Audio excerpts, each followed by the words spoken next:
Yeah, it's been derailed. Yeah, we're off the Come tracks on, let's right take now. a long walk. Let's take a long We're walk. off Gio. the Come on, tracks girl. right now. Jesus Christ! You know you said you didn't see those pics? I didn't. I absolutely didn't. Now I'm gonna have to send them to you. No, don't knock yourself out. Don't rush yourself, pimp. I'm all right. You know what I mean? I'm good. No, I got them in my phone. I'm saying, don't send them to This you. dude girl. walks around with them. Jesus. I'm saying I still got the link in my text on my text. So- My dude sent them to me. So inevitably, while we're talking about things that our spouses may have to forgive us for. Okay. Hey Yeah, man, that fits right in. Look, this stuff was all over World Star, man. Yeah, Like this ain't. it's this cool ain't- if you just this like, ain't- yeah, baby, I looked at it, but now you walking around with them in your Dropbox. I'm just saying because I didn't delete the thread. You know what Obviously I'm not. saying? So I got it Apparently not. just in case somebody needs to see it. Okay. And I might have an emergency. All right. This is the Sports Kings And I need podcast. some options. Spreaker.com. Hey, be an adult. Get some real porn, dude. Be an adult. Stop doing that. Like, stop locking yourself in the room with the Victoria's Secret catalog. Get some real, authentic. No, man, Get some I things got that were big- intended to be porn. That wasn't intended to be porn. Get the stuff that the professionals are doing. I got what's the girl, the soccer girl name, the one that Hope got Solo? in trouble for sponsorship. Hope I got Solo? Hope Solo, and Ugh. yeah, boy, yeah. I got all of them, boy. All right. Megan Good. Can we get back Jill to Scott. can we get back to the stuff we're doing? Can we do that? Oh yeah, I'll get back to that later tonight. Yeah, go ahead. Okay, go ahead. Hi, I'm Creepy Rob Lowe. And I have Comcast. All right. Not DirecTV. Go ahead. Anyway, this is the Sports Kings podcast that's heard on Spreaker.com. Here on the home front, the Atlanta Hawks. Mike Scott got a broken toe. Speaking of that, I mentioned it the other day that this team has been pretty lucky as far as the injury bug. And then, like, as soon as I say that, two guys go down. Mike Scott, a valuable member of the bench, goes down with a broken toe. Not sure how long that's going to keep him out. A few weeks is what they're saying. So maybe, he's ready to come back for the playoffs. Problem with that is it's a toe, so you don't really get that endurance and that cardiovascular that you're going to need to play, especially Which playoff toe is it? basketball. I don't know. I think the big toe. I want I was about to say.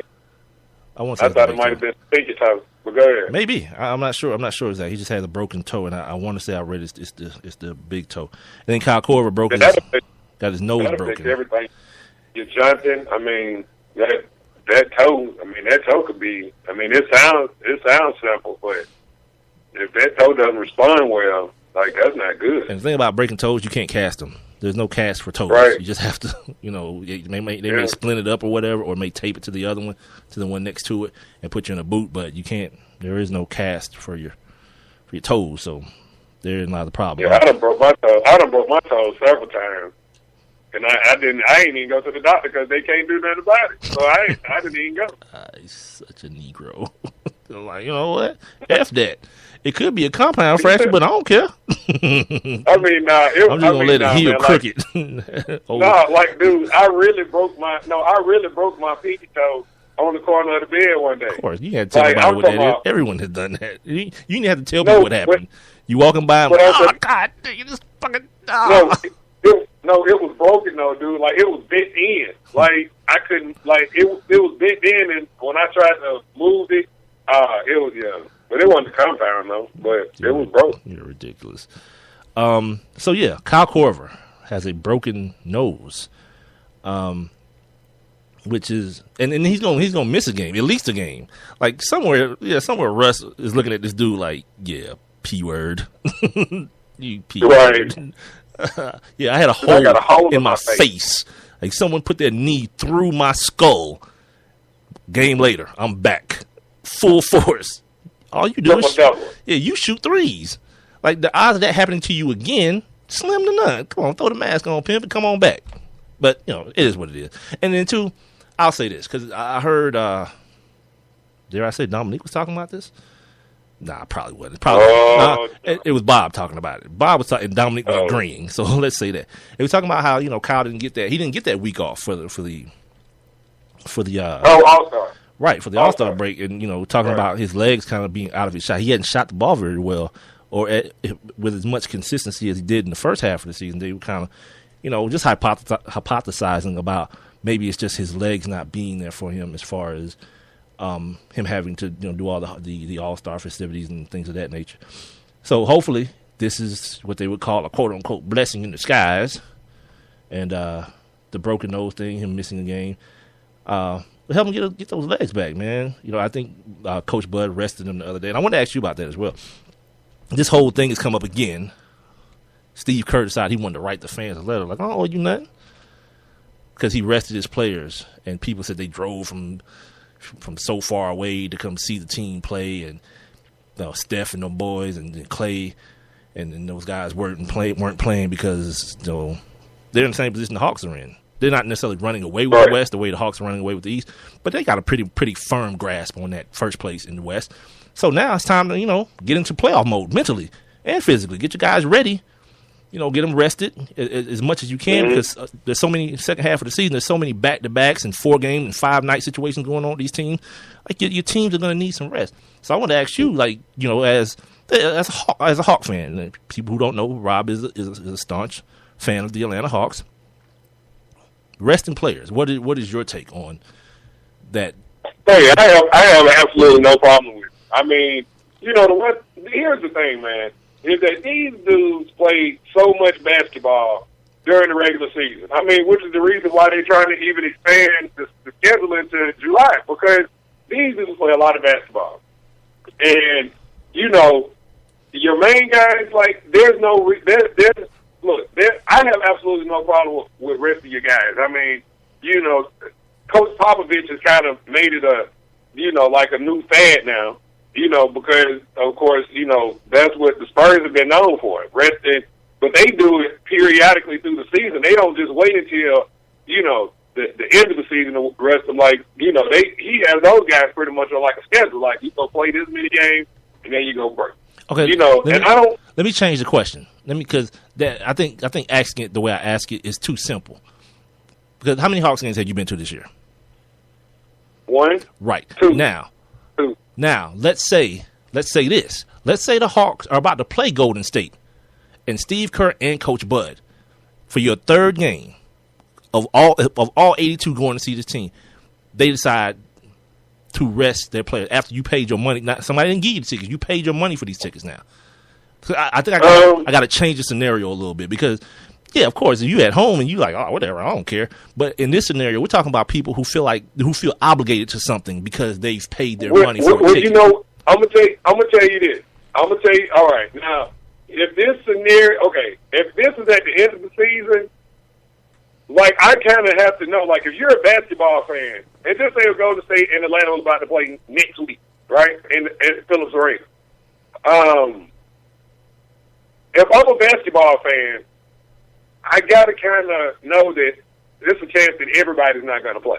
You know what I'm saying? Why everybody's not going to play. Because just a few weeks ago, the Cavs came in here with nothing to gain. The Hawks had nothing to gain, but everyone played because everyone felt like, I got the impression that both coaches and both teams felt like this would be some sort of, when the Cavs came, when LeBron them came in, everyone played. But LeBron didn't play the last time.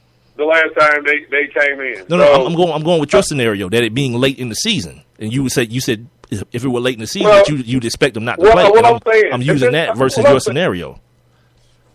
What I'm saying, if it's if it's like how the Hawks have pretty much run away with the East. All right, now what LeBron and those are doing, they're still coming together. So it's in my opinion, I think that is more important for LeBron James to be a part of those games, with his team as they try to move forward, and he's trying to mold them into the image of a championship team. Right, but both teams played everybody, though. The Hawks played everyone as well. Yeah, but I'm saying, but there have been times, Atlanta's been resting players here lately, though. You know what I'm saying? So, if it's a big game like that, again, if I was just going as a Hawks fan, right? The ultimate thing is I just want to see my team win. Now, if I'm thinking I'm coming for a premier matchup or something like that, then yeah, I would be. But again, at this point, if you're a basketball fan, you got to know what it's about. if you go to a game and Steph Curry's not playing, and it's the last few weeks of the season, you got to understand. You know what I'm saying? And that's what I was getting to. The bigger picture. As a fan, when do you begin to accept that there is a bigger picture for the team that you call yourself a fan of? Like the understanding that if the Spurs are resting dudes, or if the Warriors are resting dudes, if the Hawks are resting dudes, it's being done for a reason, because there's a bigger plan involved. Like they've won 50 whatever odd games. They're not challenging for any type of 73 win record, season record. So now it's time to think past today. And I know so many times fans always talk about being slaves to the moment. Like, oh, these guys owe us something. They don't owe you a damn thing. That's where you're wrong. We talked about it the other day. Like, your money that you pay for your ticket, sorry to say, yeah, that ain't paying for nobody's check. TV money is. This game I'm watching right now, the fact that they're getting ratings off of me watching this game, that's what's paying LeBron's salary. Not your $25 ticket or $50 ticket or whatever you pay for your ticket. So the root of what I'm asking you about is basically whether fans are right or wrong. Maybe we should tweet that out. It's like a question of the day type question. Look at that. Look at that segment. Yeah, whether fans are right or wrong for feeling obligated or for feeling like the team has some sort of obligation to them to play the best players, not only in late season game, any game that the coach deems necessary. Like, again, see there again. That's the ghost of Dominique haunting my broadcast, because I've said so many disparaging things about his broadcast. Now, every time something comes out of my mouth, I say again before, even if I hadn't said it before. I probably had said it before, but still, that doesn't give me a right to keep saying again.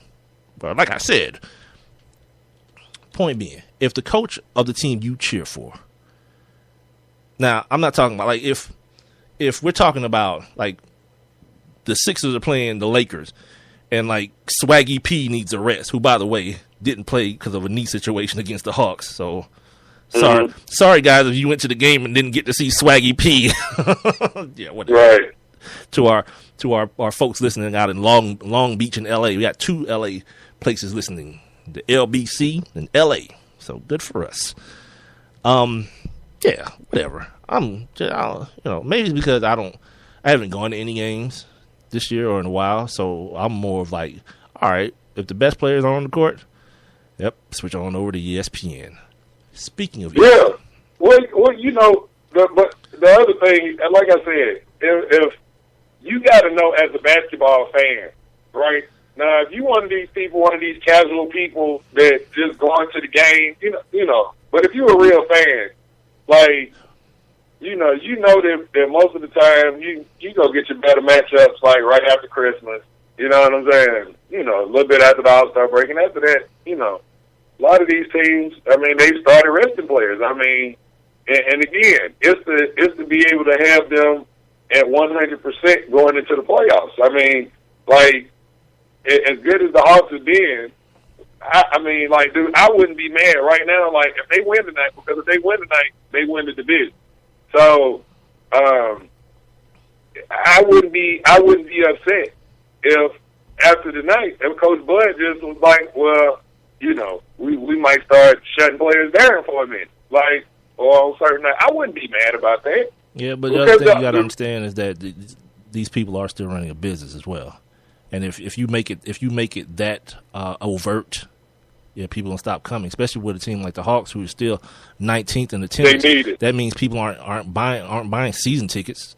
People aren't selling out for the season. People are buying their tickets like at the door or getting them promotionally or whatnot.